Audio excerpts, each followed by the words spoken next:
विभाजन सूत्र दो प्रकार है। कौन कौन? दो प्रकार। एक स्पेशल टाइप क्या जाता है? मध्य विभाजन। क्या विभाजन?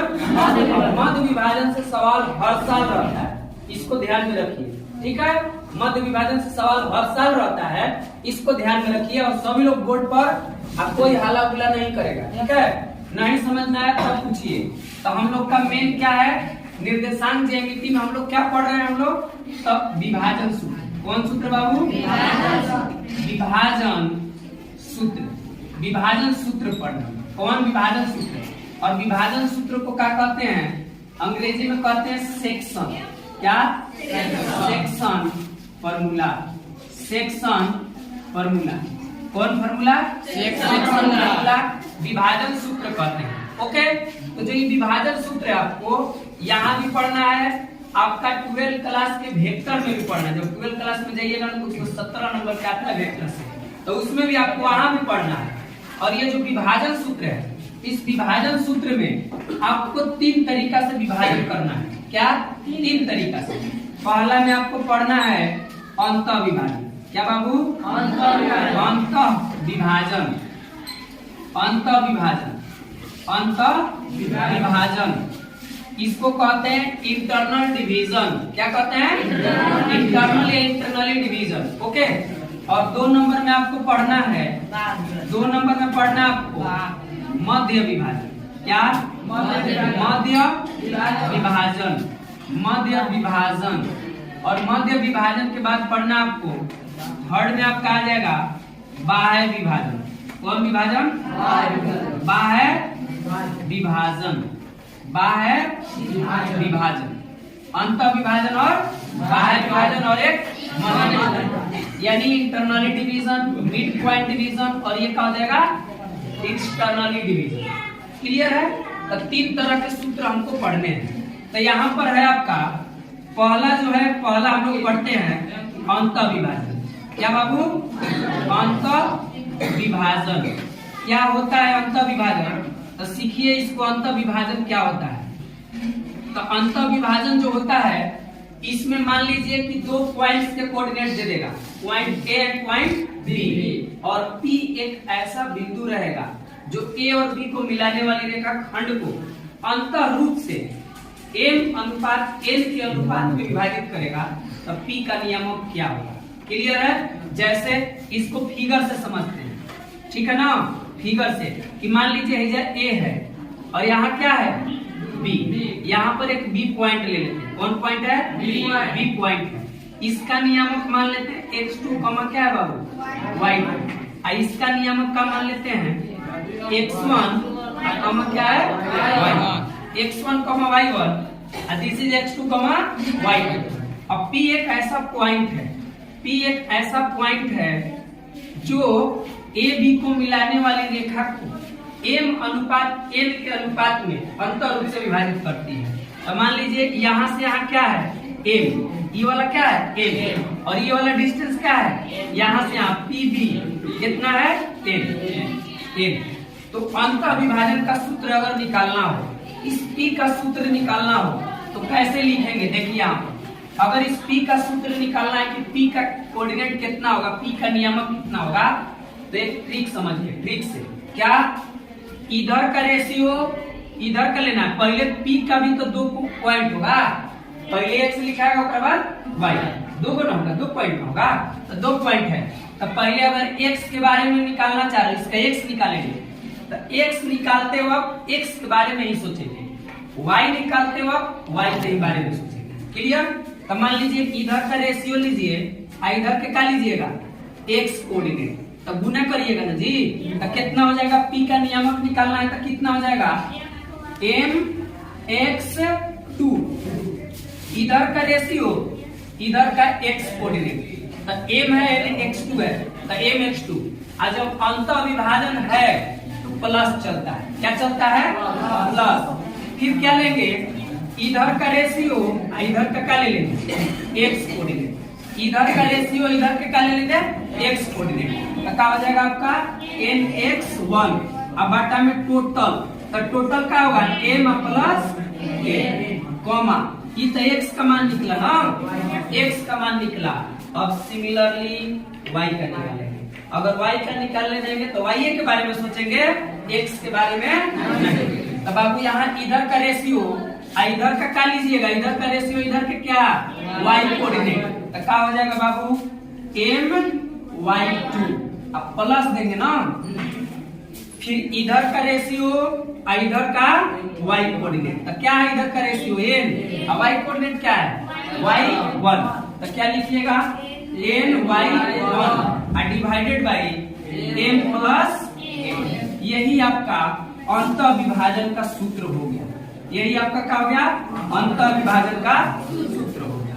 यानी कह सकते हैं कि P is that point which divides A and B in the ratio m:n internally. Then the coordinates of P will be mx2 plus nx1 upon m plus n, my2 plus ny1 upon m plus n।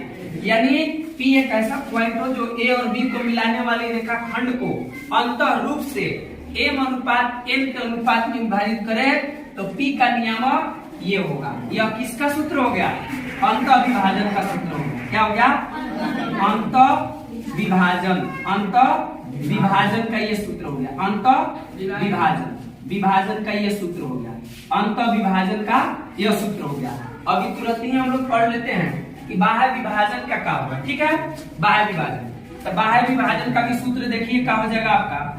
ये तो अंत विभाजन हो गया, बाह्य विभाजन भी देख लेते हैं। तो बाह्य विभाजन कुछ नहीं, बाह्य विभाजन भी इसी प्रकार से, लेकिन थोड़ा क्या आ जाएगा, उसमें साइन चेंज हो जाएगा। ठीक है, एक्सटर्नली डिवीजन थोड़ा लिख देते हैं कि मान लीजिए यहाँ पर कोई पॉइंट ए है, यहाँ पे कोई पॉइंट बी है, तो इन दोनों के बीच में रहेगा नहीं, बाहरी रहेगा, तभी ना बाहर विभाजित करेगा जी। तो मान लीजिए वो इधर है, कहाँ है, इधर कहीं है, यहाँ पे। ठीक है, इसको मान लेते हैं ए, इस वन इज x1, y1। इसको मान लेते हैं b, कि क्या है x2, y2, x2, y2 है, x2, y2 है। ओके, और यहाँ p एक ऐसा पॉइंट है जो a और b को मिलाने वाली रेखा खंड को m अनुपात, तो यहाँ से यहाँ तक बाबू m दे देता है, यहाँ से यहाँ तक क्या दे देता है, m दे दिया। ठीक है, और यहाँ से लेके यहाँ से यहाँ तक का दे देता है n। यानी कि बाह्य रूप से अगर विभाजित कर रहा है तो आपका क्या सूत्र हो जाएगा, इसका क्या हम लोग लिखेंगे इसका, तो P का नियामक हो जाएगा, P बराबर हो जाएगा सिर्फ उसी प्रकार से जैसे उसमें फॉर्मूला लिखे हो अंत विभाजन में, बाह्य विभाजन में भी क्या हो जाएगा वही। क्या हो जाएगा आपका, क्या हो जाएगा mx2 माइनस हो जाएगा खाली x1 हो जाएगा। अब बटा में क्या होगा आपका m माइनस n, यानी ऊपर सॉरी यहाँ कॉमा रहेगा आपका, फिर यहाँ y कोऑर्डिनेट ना my2 माइनस ny1, अब बटा में क्या हो जाएगा आपका m माइनस n। यही आपका P का नियामक हो जाएगा जब P A और B को मिलाने वाली रेखा को किस रेशियो में डिवाइड करें, m:n के अनुपात में बाह्य रूप से विभाजित करें। ओके, अब एक छोटा सा ट्रिक से याद कर लेते हैं। ठीक है, कि किस में प्लस, फॉर्मूला तो दोनों में बाबू सेम है ना। एक ट्रिक से याद कर लेते हैं कि किस में प्लस रहेगा, किस में माइनस। थोड़ा ध्यान से देखिए, शांति से आप सीखिए इसको। जैसे बाबू मान लीजिए दो भाई हैं, कौन है, दो भाई, कुल संपत्ति है n प्लस n, यानी m है कुछ n है, दो जगह पर है, तो सारा संपत्ति जोड़ा के ना बटाता है, यानी m प्लस n हो गया, टोटल संपत्ति है। ठीक है, अगर हमको उसको बांटना है तो दो भाई है, मान लीजिए दोनों भाई आपस में क्या किया, घर में बैठ के आपसी समझौता के आधार पर बंटवारा कर लिया। समझ रहे हो, तब कोई क्या करेगा, कोई आपका एग्जाम्पल देगा, उन दोनों भाइयों का गांव वाला क्या करेगा, एग्जाम्पल देगा कि एक आदमी के जो लड़का है, दोनों भाई कितना बढ़िया से बंटवारा किया है। अब मैथ्स में बढ़िया का मतलब प्लस और खराब का मतलब माइनस, तो बढ़िया से बंटवारा किया, यानी कि अंदर बैठा अब बढ़िया से आपसी बात किया और बांट लिया।